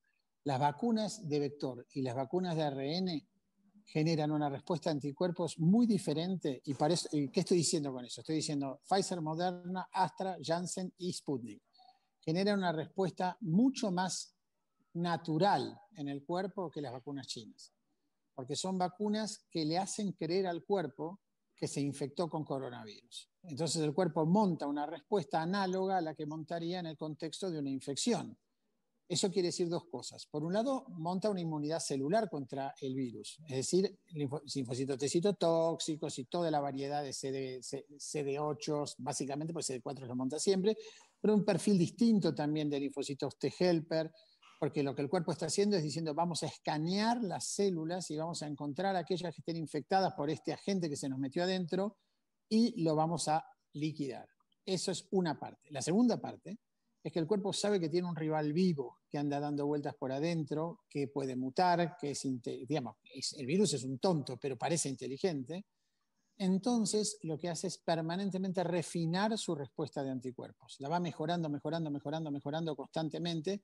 Eso se llama mutación hipermutación somática, que quiere decir que el virus hace lo mismo que hacen los anticuerpos. Los anticuerpos empiezan a probar por prueba y error cuál es el que mejor bloquea la llave y van eligiendo el mejor. Entonces hay todo un proceso que le confiere cada vez más potencia a los anticuerpos, inmunidad celular, y arriba de eso, larga vida a esos anticuerpos, porque estas respuestas alojan después linfocitos productores de anticuerpos, linfocitos B de memoria, de alta afinidad en la médula ósea, que se van a vivir ahí para cuando vuelva el virus. Así que uno tiene células permanentemente circulando, liberando anticuerpos por la sangre, células viviendo en la médula ósea para reaccionar ante cualquiera de las reinfecciones, linfocitos T citotóxicos preparados para atacar si hay una infección de nuevo en el tracto respiratorio alto. Es decir, uno se ha armado bastante bien, ¿no? Eso seguro que va a tener beneficios en el contexto del... Por ejemplo, no sabemos cuánto en Sputnik de la inmunidad celular va a colaborar con esto si hay una reinfección por otra cepa. Puede que la cepa pueda eludir los anticuerpos, pero no los linfocitos T citotóxicos. Esas son áreas donde no tenemos la menor idea de qué va a pasar. A diferencia de eso, Sinovac, Novavax y todas estas vacunas le presentan al cuerpo una proteína, pero no un ARN. El cuerpo lo que interpreta es que se metió algo raro, pero que lo puede barrer con la escoba. El cuerpo no piensa en ese momento, uy, tenemos una situación que va a persistir, porque se da cuenta que las células no se infectan, porque la proteína no puede entrar a las células, se da cuenta que eso está flotando por ahí, se lo comen los macrófagos. Bueno, entonces dice, esto lo vamos a resolver distinto, no vamos a gastar la misma energía que ante la amenaza de una infección. Y produce unos anticuerpos que tienen un comportamiento mucho más parecido a una montaña. Suben alto o no tan alto, en Novavax suben altísimo y bajan. Por lo tanto, es garantía que esas vacunas van a necesitar revacunación. Yo no veo ninguna chance de que no en la gente que no se infecte, ¿no? Porque ahí cambia el juego, porque otra vez se pone en juego esto del ARN que viene con el virus en ese caso. Entonces, las vacunas chinas y la vacuna de Novavax tienen beneficio inmediato, yo me vacunaría sin dudarlo, tienen un beneficio temporario, pero sin duda en algún momento, y sobre todo las chinas que tienen mucho menos anticuerpos que Novavax, en un momento se acaban y hay que revacunarse. Así que nos vamos a ver ante la situación de revacunación, seguro. Tampoco dejan mucha memoria. Entonces, uno tiene como, es como el tétano, ¿no? Que uno cada 5 años va o cada 10 años va y se vacuna. Esto es lo mismo, hay que pensarlas así y hay que pensar las otras como la vacuna de sarampión. Entonces, la diferencia con la vacuna de sarampión, sí, ya me estoy diciendo. La vacuna de sarampión, la diferencia es que proteger la sangre y por lo tanto la piel, porque hay que llegar por sangre a piel, contra un virus, es mucho más sencillo que proteger el pulmón. Entonces, lo que termina sucediendo en los virus respiratorios es que uno no tiene suficiente gradiente de anticuerpos en el pulmón como tiene en la sangre y se reinfecta. Y ese es el desafío que hace que nos vacunemos con estas vacunas potencialmente de nuevo. Si eso no es así, bueno, quizás nos damos vuelta y en 5 años estamos con un montón de inmunidad.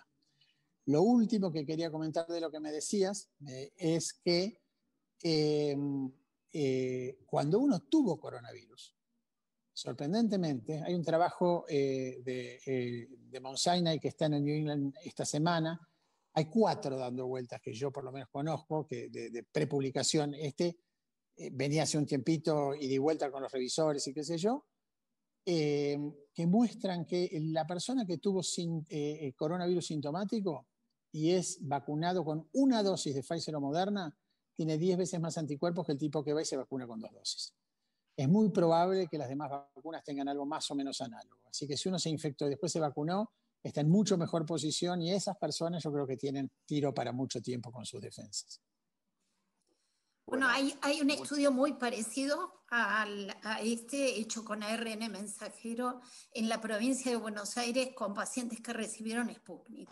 Y separaron también 2 grupos, uno que no había estado enfermo previamente y otro que había tenido coronavirus y también midieron los anticuerpos y aún con 2 dosis, el paciente que no había tenido la infección tenía menos anticuerpos que el paciente que había recibido solo una dosis con infección previa. Así que creo que seguramente también van a cambiar las dosis en el futuro entre pacientes que tuvieron y que no tuvieron enfermedad.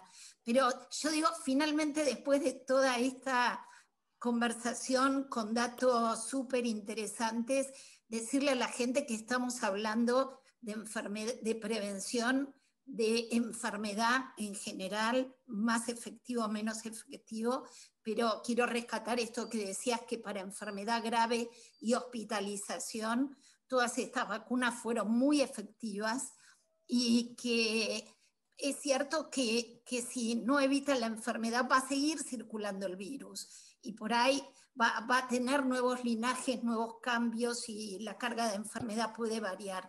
Pero lo que hace a la salud individual del vacunado está casi 100% garantizado que no va a ser una enfermedad grave o va a evitar la muerte, ¿no? Gracias, Lili. Gastón, si podemos le hacemos otra pregunta a Fernando. Fernando, tenés la cámara al revés, así que si podés enderezarla.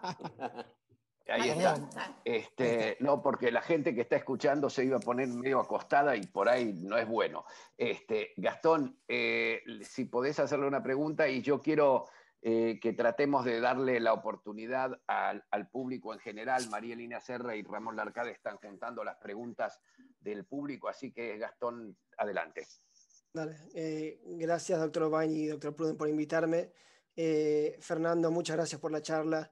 Hay muchos neonatólogos y pediatras escuchándote. No sé si puedes hablarnos un poco de una población poco estudiada durante la pandemia, que son las embarazadas. Como sabes, a través de la Fundación Infant y Fundasamin se lideró un estudio en Buenos Aires donde se reclutaron 120 madres COVID positivas.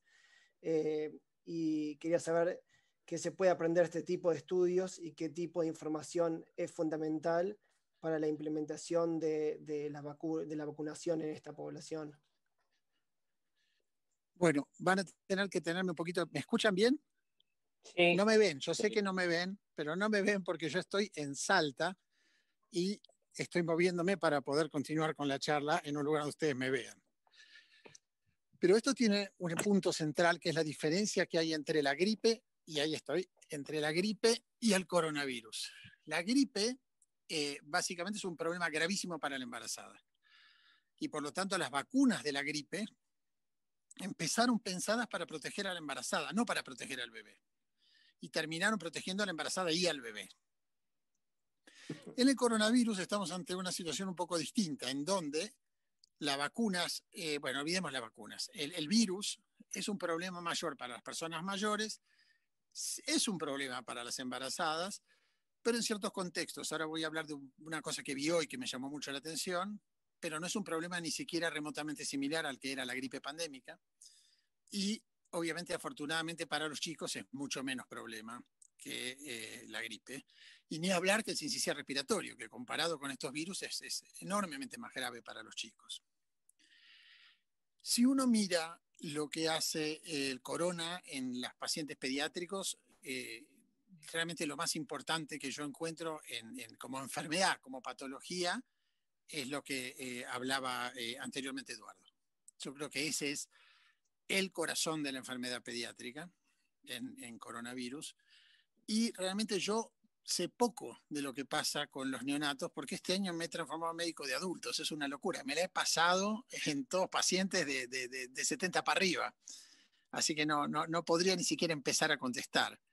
Lo que sí vi, y es una reflexión nada más, hoy estuvimos en Salta, en el materno infantil, por eso estoy sentado acá afuera en Salta.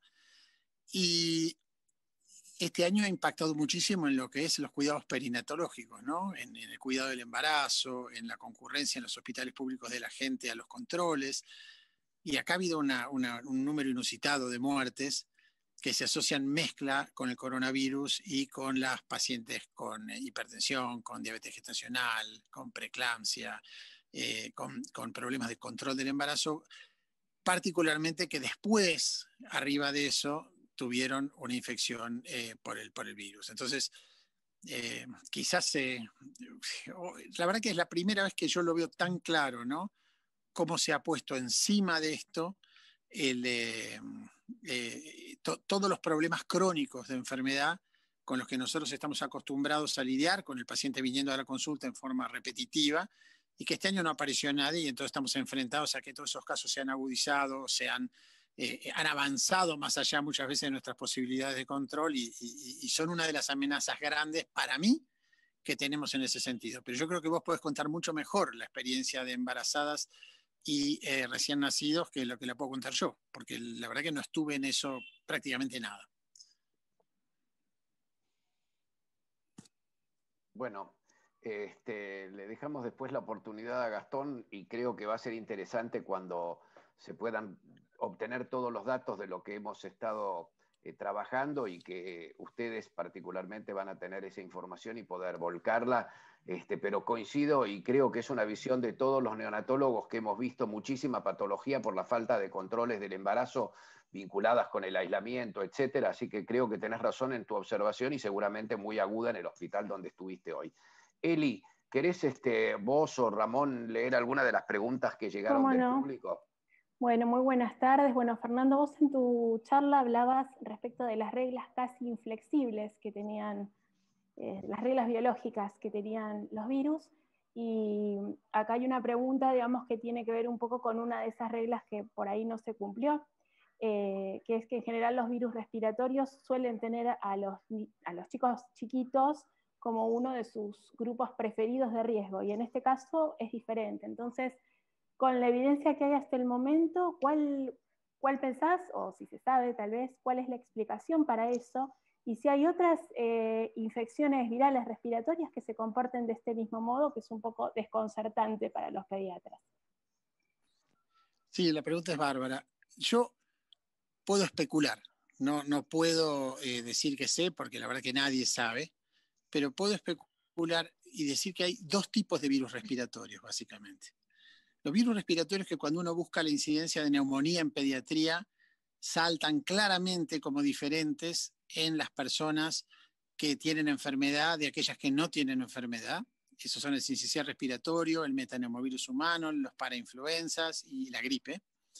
Y los virus respiratorios con los que uno no sabe qué hacer cuando uno los encuentra en pediatría en estos casos. Y esos son los coronavirus, muchas veces el rino, ¿no? El rino es un virus que, si bien está asociado en cierta patología en poblaciones de cierto riesgo, uno muchas veces lo encuentra un chico sano, y sopa, y ahí está el rinovirus sentado, y hay más de 100, y nadie sabe muy bien cómo delinear ese tema, y siempre estamos buscando cuál es el verdadero rinovirus que causa enfermedad, si el rinovirus C, si alguna cosa particular del germen, etcétera, etcétera. Y los otros son los bocavirus, que hacen lo mismo. Y hay varios adenovirus que también hacen lo mismo. El adenovirus tiene la virtud de estar de los dos lados. Tenemos chicos con los que tenemos enorme problema con ciertos adenovirus, tenemos otros adenovirus, no sabemos por qué vinieron. El coronavirus, como familia, pertenece a esta última familia, y es probable que eso explique un poquito lo que pasó. Porque lo que pasa cuando uno hace estos estudios virales, y sobre todo desde que se popularizaron los multiplex, que tienen la capacidad de hacer un montón de análisis que no sabemos cómo usar, gran problema de la medicina hoy, es que terminamos con un resultado donde tenemos 5 o 6 gérmenes aislados en el mismo paciente, no sabemos cuál causó la enfermedad, cuál está ahí de casualidad, pero uno que casi siempre está de casualidad son los coronavirus. Porque probablemente estos gérmenes nos acompañan desde hace mucho tiempo, porque cuando somos chicos no hacen nada. Entonces van generando un nivel de inmunidad que, para cuando realmente nos podrían hacer un desastre, ya estamos completamente protegidos. La diferencia, la analogía más interesante de esto es Hernán Cortés y la conquista de América. En la conquista de América, Hernán Cortés se viene para acá y se trae un par de acompañantes, creo que eran 14, eran muy poquitos los que llegaron. Pero lo que Hernán Cortés sí tenía era viruela y sarampión, que los nativos de América Latina no han visto nunca. Entonces, esa presencia de estos virus exterminó el 95% de la población de América Latina. Y por eso los españoles ganaron esa guerra, mucho más que por el caballo, las armas, etc. Si hubiera habido inmunidad, eso no hubiera sucedido. Hubiera sido una pelea muy diferente. La diferencia, obviamente, es que el sarampión, la viruela, bueno, ya olvidémosla, pues es un tema un poquito más complejo, pero el sarampión es una enfermedad de los primeros años de vida que deja inmunidad por vida, pero uno se entera que se enfermó. Mientras que el corona es una enfermedad de los primeros años de vida que uno no se entera que se enfermó y después queda protegido. Y esa es la diferencia que marca con los otros virus respiratorios. Por eso aparece en todos lados y nunca sabíamos qué hacía. Probablemente nos preparaba para las exposiciones de la adultez, cuando realmente no queremos tenerlo cerca, y es mucho mejor tener una buena cantidad de defensas. Bueno, muy bien. Muchas gracias. Ramón, sí, ¿alguna pregunta del público? Sí, tengo 2 preguntas para el doctor Pollack y para la doctora Liliana Vázquez. En relación al doctor Pollack, era si puede hacer algún comentario en cuanto a la evidencia del tratamiento con plasma, si tiene conocimiento, tratamiento con plasma en pacientes pediátricos, lactantes y neonatales. Y para la doctora Liliana Vázquez, en relación al seguimiento de los pacientes pediátricos o neonatales que fueron COVID positivos, el seguimiento cardiológico con ecocardio o electro detectando pericarditis o patología cardíaca asociada en el seguimiento. La respuesta del plasma es no. Y es muy sencillo, ¿por qué no? Porque en los primeros 3 días de enfermedad ningún paciente pediátrico tiene síntomas que justifiquen intervenir, ni una presunción de riesgo que justifique intervenir. Entonces, cuando un paciente pediátrico está lo suficientemente complicado, cosa que es absolutamente excepcional, es demasiado tarde para usar plasma. Entonces la ecuación no cierra por ningún lado. Y ese es el problema, ¿no? Bueno. Y la otra parte es de Lili. Bueno, la mayor parte de los pacientes, como dice Fernando, son asintomáticos, así que los pacientes que hacen toda esta primera manifestación de enfermedad sin complicaciones son pacientes que no tienen ningún control pendiente, ni uno tendría que buscar ninguna secuela. Distintos son los pacientes de Eduardo, digamos, los que hacen sí síndrome inflamatorio multisistémico, esos pacientes sí requieren otro cuidado y otro control, que por ahí lo puede comentar Eduardo. Bueno, mira Lili, primero que el síndrome inflamatorio multisistémico no es una enfermedad intra-COVID, es una enfermedad que aparece un mes después del pico de los adultos, donde la mayoría, y en el caso de nuestro trabajo, son PCR negativos y IgG positivos, ni siquiera IgM positivos, o sea, pasaron más de 20 o 30 días de la exposición. Y es por una predisposición genética y se produce una vasculitis que afecta sobre todo el aparato cardiovascular, el corazón, las arterias coronarias y el sistema vascular periférico, por eso producen hipotensión y shock. Lo que se ha visto es que tienen miocarditis y han dado en la etapa aguda cuadros que pueden ser leves, con una miocarditis leve, una miocarditis moderada sin compromiso de shock y los que van a terapia intensiva que tienen shock. Estos nos han, desde hace mucho tiempo, hace prácticamente unos 6 años, nosotros cuando veíamos enfermedad de Kawasaki, hacíamos marcadores que eran troponina, CPK, MB, troponina y el ProBNP. El famoso, los péptidos natriuréticos cerebrales que se utilizaban en adultos y que gracias a esta epidemia, a este síndrome inflamatorio, ahora se utilizan en pediatría, igual que el dímero D, que no era algo que se utilizaba ni en neonatología ni en pediatría para ver enfermedad tromboembólica. El ProBNP que nos mostró que los chicos que tenían hiponatremia, que como una manera de defensa a esta claudicación de miocarditis, aumentaba el ProBNP. Y esos valores, los puntos de corte dicen, este chico va a terapia intensiva y queda con una miocarditis. Para sintetizar, ¿qué hay que hacer después? Los que han tenido miocarditis severa y los que han tenido dilataciones coronarias severas requieren un seguimiento cardiológico especial, pero gracias a Dios es la menor cantidad de estos chicos. La mayoría, y en el caso de los pacientes que vimos en nuestro estudio, restituyen al mes, mes y medio los valores, tanto ecocardiográficos como de laboratorio. Hay una gran discusión en todo el mundo qué hacer con estos pacientes, cuándo se les da el alta, si pueden hacer ejercicio físico, si hay que hacer una resonancia magnética o algún otro seguimiento en estos pacientes. Distinto es los adolescentes, y hay un trabajo muy interesante que salió publicado el día 16, ya tenía la preimpresión en el New England Journal of Medicine, de Feldstein, que divide los pacientes entre los que tienen síndrome inflamatorio multisistémico, que son hasta los 12 años, de aquellos adolescentes que han tenido síndrome inflamatorio post-COVID o COVID positivo.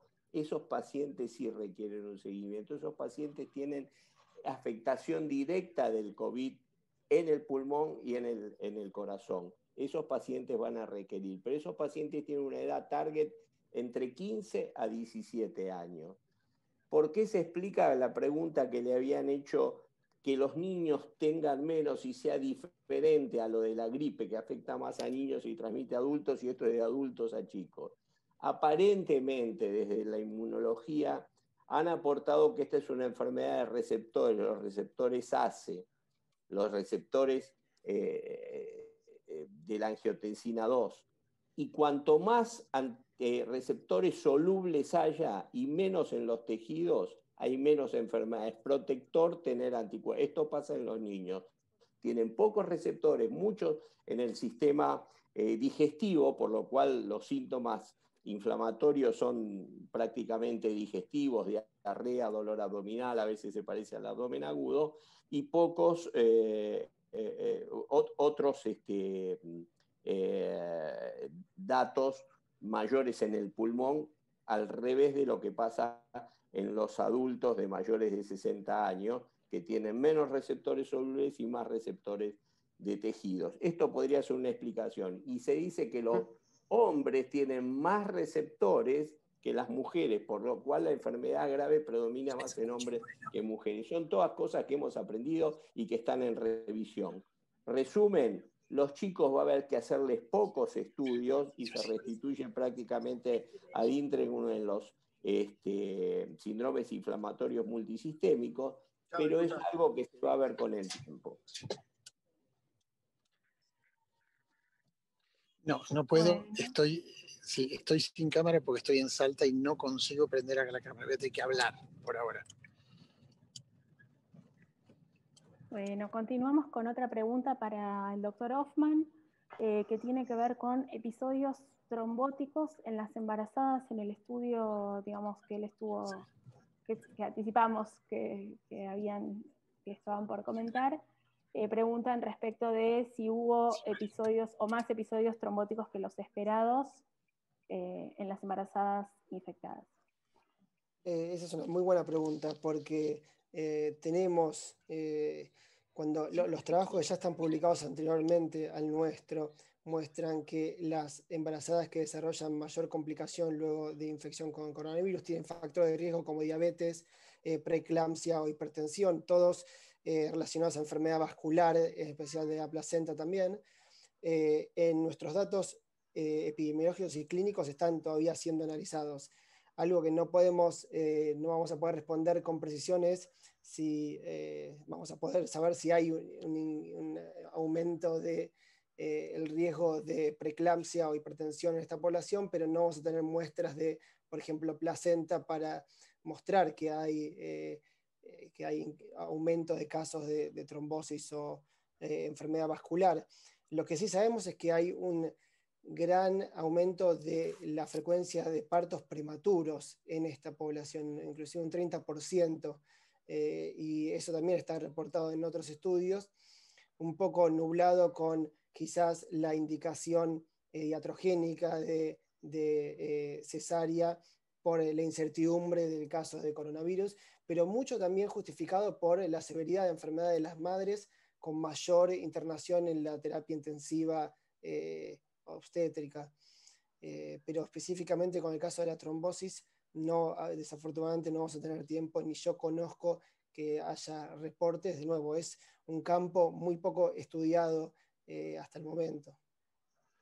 Bueno, muchas gracias, Gastón. Y Ramón, vos tenías otra pregunta, me parece. Sí, tengo una pregunta más tal cual del auditorio en relación a vacunación anti-COVID, ya sea con Sputnik u otras, y el tiempo o el intervalo de tiempo que tiene que pasar para la vacunación antigripal estacional y vacunación anti-COVID y embarazo y lactancia.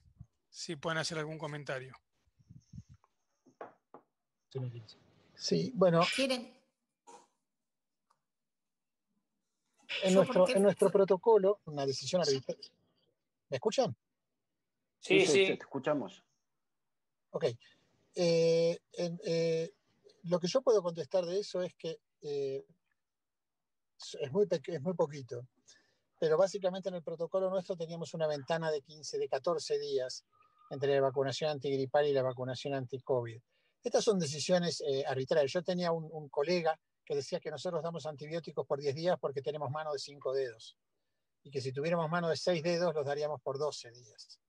Y lo mismo pasa con este tipo de decisiones. Hay que trazar la línea en algún lado, y Pfizer opta por trazar la línea ahí porque lo que está pensando en realidad es cuánto tiempo puede haber eventos adversos que tengan algún impacto, o cuándo otra vacuna se puede meter y competir con la vacuna de COVID. Yo quiero decir una cosa sobre enfermedades respiratorias. Yo creo que Lili va a poder proveer mucho más detalles en cuanto a las vacunas que tenemos hoy en Argentina, pero quiero decir una cosa que tienen que tener en cuenta los pediatras, y es que nosotros nos pasamos un año sin enfermedades respiratorias virales, sin sincicial respiratorio y sin gripe. Y lo que se está viendo en Australia y en Sudáfrica es que lo que no sucedió el año pasado, el virus tiende a cobrárselo este año. Entonces el número de casos sintomáticos, abiertamente sintomáticos y a veces, digamos, requiriendo hospitalización de sincicial respiratorio, que es el área de mayor interés para mí, pero también de gripe, aumenta este año en los países del hemisferio sur. ¿Por qué? Porque los chicos que son los hermanos de los chicos que ahora nacen no fueron al colegio el año pasado, porque como los hermanitos no fueron al jardín de infantes, porque hay chicos más grandes que no tuvieron nunca sincicial respiratorio, que son aquellos que tenían que tenerlo en el segundo año de vida y ahora tienen casi 3 años y no tuvieron, y porque las mamás de los chicos que van a nacer hoy no estuvieron expuestas a virus respiratorios en circulación, y como consecuencia de no estar expuestos a virus en circulación, no le pasan por vía placenta las defensas suficientes a los bebés. Entonces, este año es muy importante vacunarse de gripe. Esto es lo que yo les quería decir. Y estar muy atentos a la profilaxis con palivizumab para los prematuros, porque vamos a un año inusual. Es un excelente punto. Yo te agradezco que lo hayas dicho, Fer, porque está reflejando la realidad. Estamos en marzo y hay sincicial respiratorio. Ya empezó. Ya internamos chicos con sincicial respiratorio. Te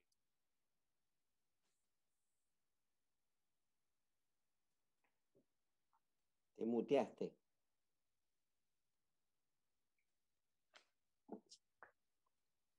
Coco, no se oye. No sé por qué no tengo micrófono. Ahora sí, ahora sí. Ahora Bueno, sí. no, lo que decía es que es correctísimo lo que dijo Fernando y que de hecho este año, estando en marzo, ya empezó a haber chicos internados con sincicial respiratorio. En este momento en Trinidad Ramos Mejía hay varios chicos que se internaron con sincicial, cosa inusual para marzo. De manera que es totalmente acertado lo que decía Fer.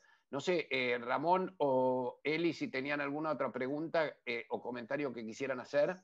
Hay una pregunta más respecto de qué opina Liliana y Fernando sobre vacunar con una sola dosis, que es algo que se está hablando en este momento por la dificultad en el acceso a las vacunas. Sí, lo dejo a Fernando, la respuesta. Eso no se hace, ¿eh? Bueno, hay que vacunarse, ¿no? No hay en la mayoría de las vacunas un montón de datos. Nosotros tenemos datos a 21 días. Después siempre está entrando la segunda dosis. Sin ninguna duda, una dosis es mejor que nada. Eso no hay ninguna duda, pero ninguna. En cualquier caso. En todas las vacunas, cuando uno mira,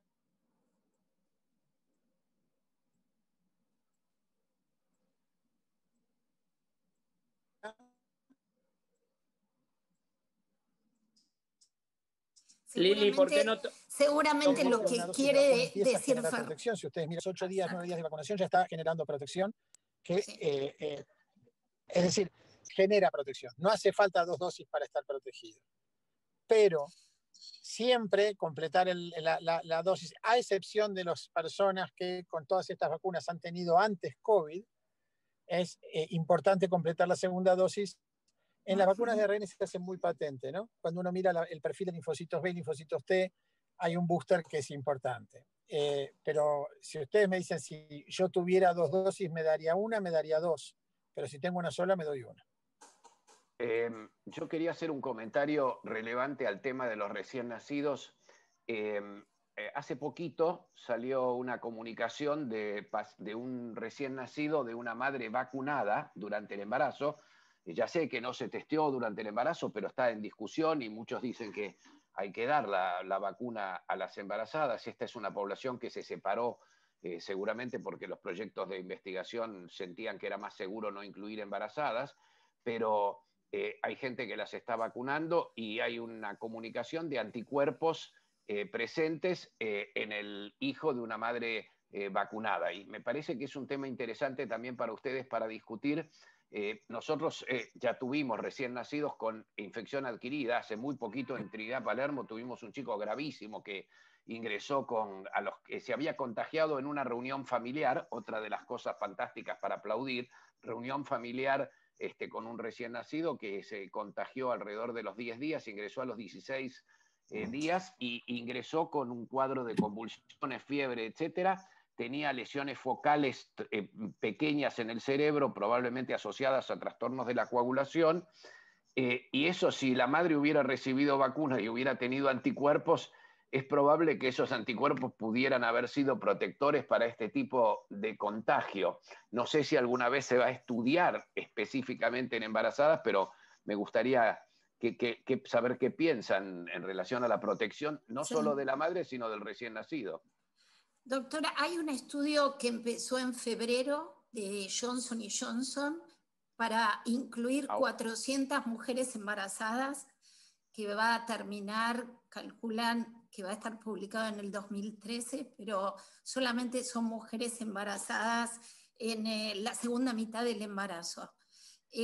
Pero si uno piensa en la experiencia con otras vacunas, con pertussis, con influenza, esta vacunación en influenza en cualquier momento del embarazo y en pertussis en las últimas semanas, logra una buena transferencia de anticuerpos en chicos que nacen después de las 28 semanas y esa protección se mantiene por lo menos en los primeros 2 o 3 meses de vida. Así que me parece que como principio general sería lógico pensar que el hijo de una mujer que recibió la vacuna pudiera tener anticuerpos. Lo que no sabemos es cuánto es la duración de protección, ¿no?, de esos anticuerpos. Seguro. Liliana, Bueno. ¿puedo un comentario? Dale, dale. Es interesante ese artículo que salió hace muy poco que dice Coco, pero son las madres enfermas de COVID, aparentemente, por lo que dice ese artículo, transmiten anticuerpos y protectores al chico, y tampoco hubo teratogenicidad en madres con COVID que tuvieron desde el primer trimestre, con lo cual parece ser que no habría problemas en vacunar en cualquier trimestre del embarazo, pero bueno, faltan estudios para esto. Pero hoy no las recomendaciones, y esto es en distintas sociedades científicas y comités asesores de vacuna en el mundo entero, sacaron la palabra contraindicado. Entonces, lo que tiene que evaluarse es cuál es la exposición que tiene esa persona, cuál es el riesgo de enfermar, y si tiene alta exposición, digamos, poder brindarle protección con vacuna, aunque la paciente esté embarazada. Bueno, yo tomo esto, Coco, esto desde otro ángulo. Dale.